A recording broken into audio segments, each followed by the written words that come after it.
In Nicaragua, tropical storm Bonnie moves westward and is expected to move out into the Pacific Ocean in the next hours.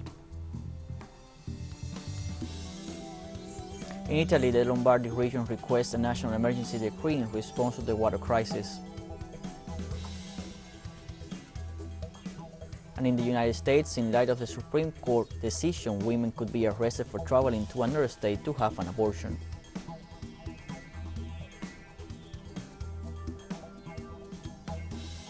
Hello, welcome to From the South. I'm Luis Alberto Matos from the TeleSUR studios in Havana, Cuba. We begin with the news. In Nicaragua, tropical storm Bonnie moves westward and government sets up shelters for affected families. Tropical storm Bonnie has maintained a healthy structure despite having been over land for several hours now, according to meteorological authorities. The center of tropical storm reached land on Friday night on the border between Nicaragua and Costa Rica in the Atlantic sector, and this morning its center was located near Lake Nicaragua. The emergency services asked the citizens to remain alert while the natural phenomenon is expected to leave the Pacific Ocean in the next few hours.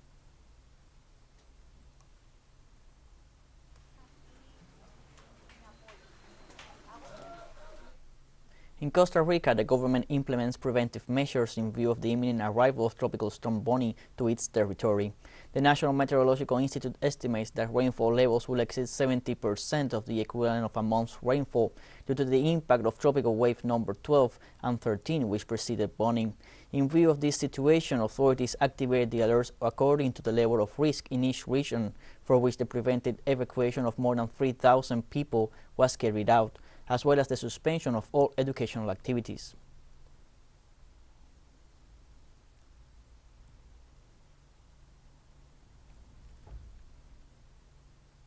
In China, Typhoon Chaba hit the country's southern coast on Saturday, prompting port closures and the suspension of some trains and flights.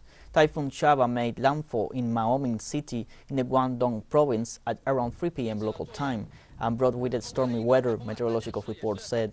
Heavy rains and storms also battered the city of Xiangyang, adjacent to Maoming, and forced ships to be anchored, trains to be cancelled, and tourist sites and highways to close.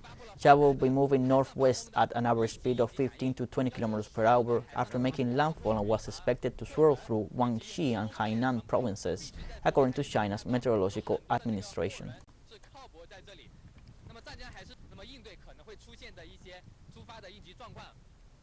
At least 5 people were killed and 44 others injured in a 6.3 magnitude earthquake in southern Iran on Saturday. Rescue teams were deployed near the epicenter in Sajekosh village, which is home to around 300 people in Hormozgan province, around 1,000 kilometers south of the capital Tehran.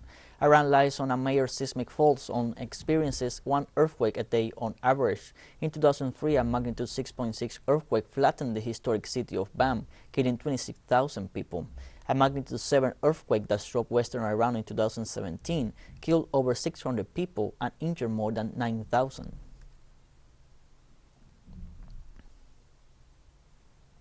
In Italy, authorities in the region of Lombardy are calling upon the government to declare a state of emergency throughout the country due to the drought affecting the north of the country, which has been described as the worst water crisis in the last 70 years. The regional authorities announced a water state of emergency until September 30th in order to limit water consumption to the minimum essential. Now, Lombardy's President Attilio Fontana has asked the Prime Minister Mario Draghi to announce the measure at a national level in view of this situation, described as of high hydraulic severity. He also urged citizens to minimize the use of fresh water. Authorities of Emilia-Romagna region joined the request of Lombardy and asked the government to activate specific economic funds to face the crisis in the region. According to its proposal, the most urgent actions include guaranteeing water supply with cistern trucks, digging new wells, or installing new pipelines and pumping systems.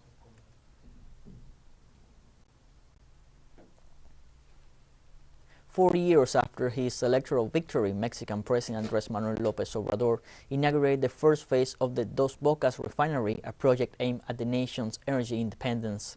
Located in the wetlands of the Gulf of Mexico, the plant has the capacity to process 340,000 barrels of crude oil daily. In addition, the refinery complex will produce 170,000 barrels of gasoline and 120,000 barrels of diesel per day. The facility's test period is estimated to last between 6 and 8 months. Authorities emphasize that the production of La Plata will cover more than 20% of the national gasoline demand and will replace more than half of the fuel imports from the United States.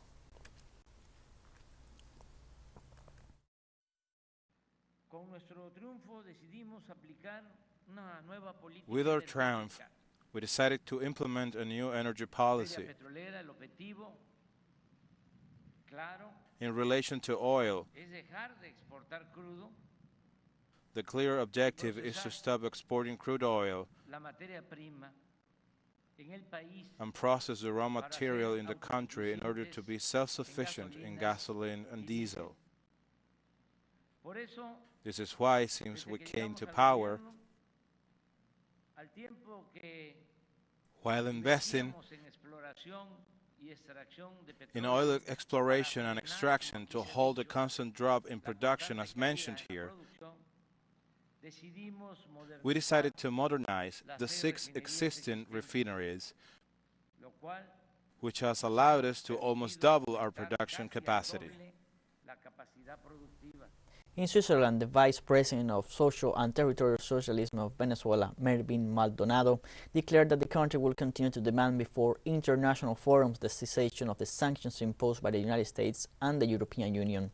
During the regular session of the United Nations Human Rights Council held in Geneva, the Vice President also detailed that Venezuela has been subject to 502 sanctions which have deprived the country of 99% of its foreign currency income. Maldonado pointed out that these actions are carried out by the neo-imperialist and neo-colonial elites of the United States and the European Union, in addition to other states and organizations, to the detriment of human rights.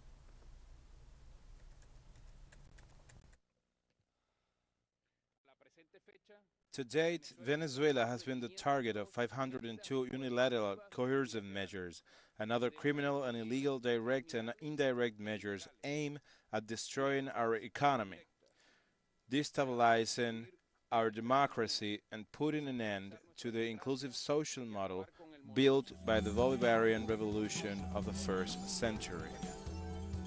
We're taking a short break now. Join us again after this.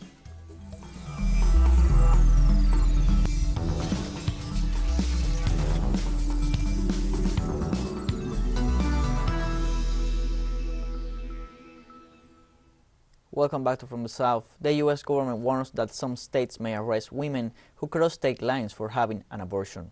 During a virtual meeting with Democratic state governors on Friday, U.S. President Joe Biden warned that some states will try to arrest women who travel to other states for abortions after the Supreme Court struck down the constitutional right that protected women nationwide.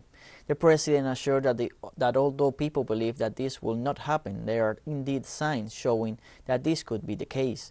According to sources, courts in Florida, Louisiana, Texas, Utah, and Ohio have already ruled against abortion restrictions, while other states have said they will not cooperate in tracking down and punishing women who have abortions.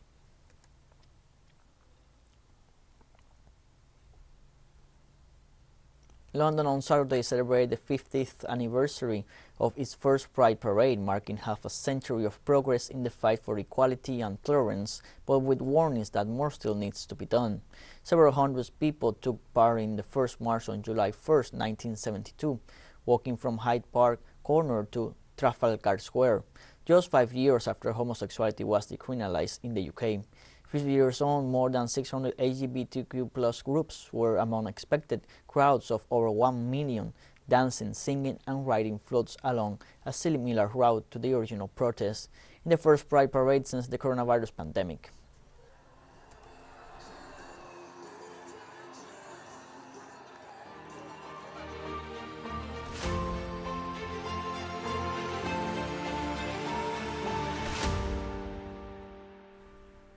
The Russian Defense Ministry stated on Friday that Russian forces and the forces of the Independent Republic of Luhansk continue to successfully advance in the Lysychansk region. Through its spokesman Igor Konashenkov, it was reported that the troops have taken control of important targets. Russian armed forces continue to successfully advance in the Lysychansk region. Over the past 3 days, control has been established over the Lysychansk fuel processing plant Matrotsia mine, a gelatin factory, and the settlement of Topolyovska. Union forces have advanced to the city of Ninskaya. The Ukrainian army is bearing heavy losses in this region. The enemy lost more than 120 people in the settlement of Bersknexmia and around 7 people in Vernenkamenso. Inflation in France rose in June from the previous month to a record 5.8%, according to official figures, further reducing consumers' purchasing power. Consumer price inflation in France stood at 5.8% in June, up from 5.2% in May. The National Institute for Statistics and Economic Studies said consumers bear the brunt of the rise in inflation driven by higher energy and food prices due to disruptions stemming from the Russia-Ukraine conflict. France's inflation rate is expected to reach 7% in September and remain between 6.5% and 7% by the end of 2022, the highest in 37 years. France is experiencing inflation from the second half of 2021 due to COVID-19 and the tightness of the global supply chain. The sanctions imposed by the United States and Europe against Russia have been counterproductive for France's economy and even for Europe itself.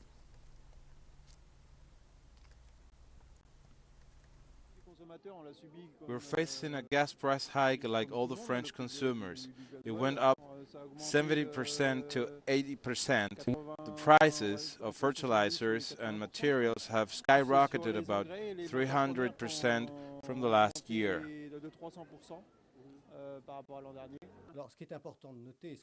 What I want to emphasize and clarify is that it's not the conflict between Russia and Ukraine, but with NATO. That is the conflict between the United States and Russia. Those Europeans who blindly follow the American, who unfortunately obey the orders of Washington, are the Turkey of the prank and the first to suffer the economic sanctions they impose on the Russians. Australian Prime Minister Anthony Albanese welcomed a new start in relations with France as he met President Emmanuel Macron in Paris on Friday. The Australian Prime Minister's visit represents the first conversation between Paris since Albanese's election in May. Macron said the visit marks a willingness to rebuild a relationship of trust between the two countries, a relationship based on mutual respect after acknowledging difficult times. Macron emphasized the two countries' strategic partnership, their shared war history in Europe, and their joint interest in stability in the Pacific region. The statements, which follow a warm greeting between the two men and their wives in the courtyard of the presidential palace, represent a sea change in ties since the departure of former Australian Premier Scott Morrison. Macron was left furious last year after Morrison secretly negotiated to buy US-designed submarines and then dished a landmark contract with France signed in 2016. I commend President Macron. On the first day of the Czech EU presidency, the chief of the European Commission, Ursula von der Leyen, lays out the Union's top priorities for the next 6 months. The European Union officials said the most important issue is energy, insisting that Europe must diversify away from Russian fossil fuels, reduce demand, and invest in renewable energy. Energy security has been a major factor in the last few months for the EU, with some countries seeing their energy supplies cut off by Russia and others seeing their supplies drastically cut back.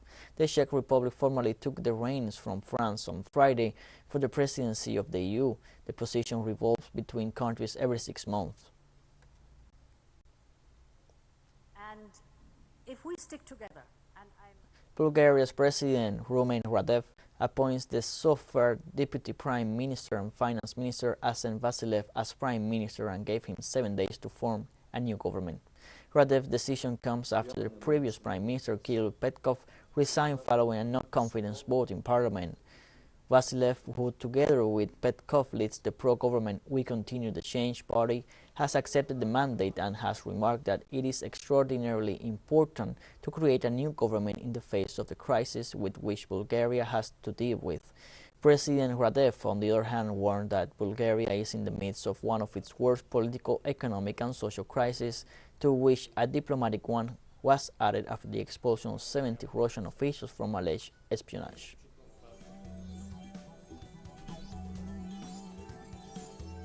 More news coming up after the final short break, so don't go away.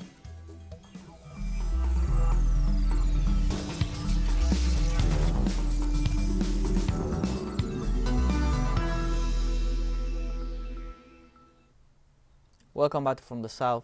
Demonstrators in more than 60 Spanish cities took to the streets to protest against the massacre of at least 37 migrants in the city of Melilla, denouncing the structural racism of the government.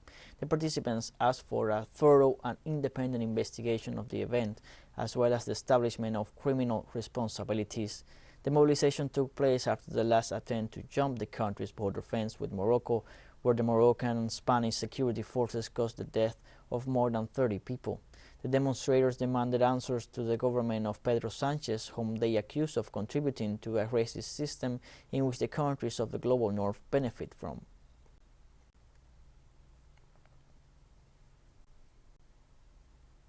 More than 90 people were injured in Palestine as a result of the repressive actions of the Israeli occupation forces. The Red Crescent reported that 92 people were injured during a rally against the construction of settlements in the area by Israeli colonists. Clashes between Palestinian citizens and Tel Aviv forces are a regular occurrence amid repudiation of the settlement construction policy. At least 30 Palestinians have been unjustifiably imprisoned by Israel since March.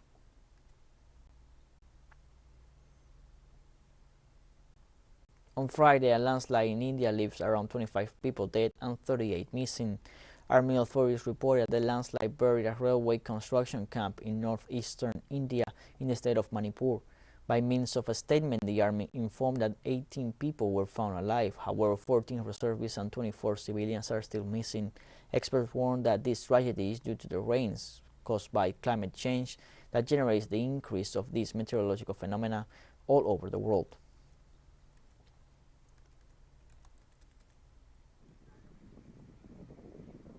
The armies of Morocco and the United States concluded the military exercises that began more than a week ago, known as African Lion 2022, were held in the Tan region of southwestern Morocco. The exercise takes place in the midst of growing tensions between Rabat and Algiers over regional interests. This is the second edition of these military maneuvers, which, as in its previous version, raised a lot of expectation in the region. Morocco received the U.S. designation of important extra NATO ally, which Washington grants to those countries not belonging to the Atlantic Alliance, with which it maintains a closer security relationship, being one of the 3 countries in the continent to do so, together with Tunisia and Egypt.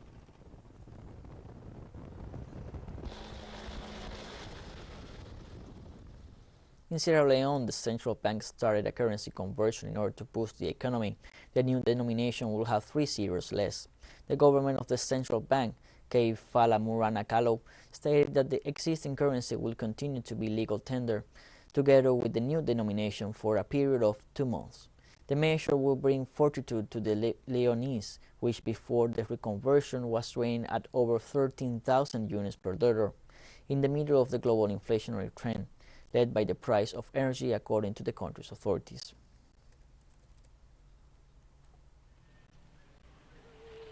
TeleSUR English continues to grow. Its signal now reaches Europe. You can order from your cable dealer or tune it yourself. These parameters that you see on screen are in place since July 1st. Quite soon, versions will be implemented for the signals in the Middle East and Africa. Now more than ever, the world connects to us and our stories are heard in other faraway nations. This news multi-platform will continue providing truthful content to oppose the hegemonic media's narrative and unfaithfulness to our audience.